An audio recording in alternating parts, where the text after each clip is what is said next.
Camera number 131 of 365, and it's a Mamiya family, also known in some quarters as the Mamiya Korvette. It's a totally manual camera with a built-in light meter. We can see the light cell there, and so it's operated totally manually without the need for batteries. It has a fixed lens, which is a Mamiya Secor 2.8 48mm, and rotating the outer barrel allows us to focus, and then we have our shutter speeds and then our apertures. The built-in light meter, we first of all have to set our film speed with this dial along the left hand side here. So we rotate it, and then once that's set, with the light meter needle pointing into one of these little sectors, we basically align our aperture that we want to particularly use. So for example, if it were 5.6, I then read off the shutter speed, which happens to be a 60th of a second. I then have to manually input that into the camera, so 5.6 and 1/60th, and that's it. That's the camera ready to take the photograph. Shutter actuation and film advance. Now I have some issues, or had issues, with this camera, which I'll provide a link in the description.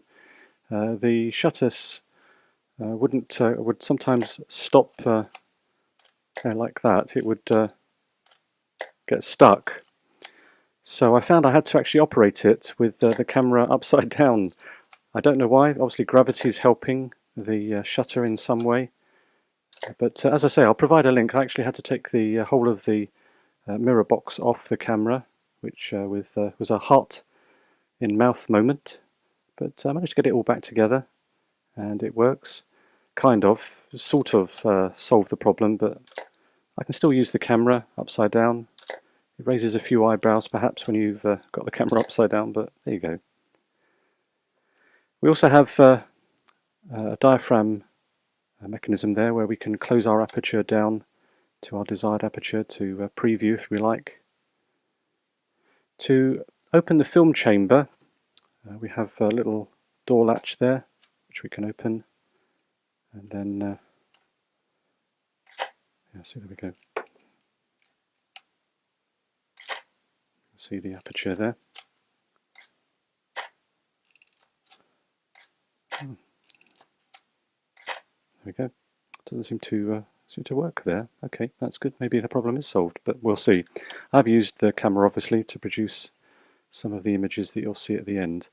On the base we have our button that releases the camera advance, or film advance, so we can put our film back into the chamber. Didn't mention the flash sync port there on the left. It's quite a substantial camera, quite a weighty one, but I found it very, very enjoyable to use, even upside down. So there we go, that's camera number 131, the Mamiya family, or Korvette.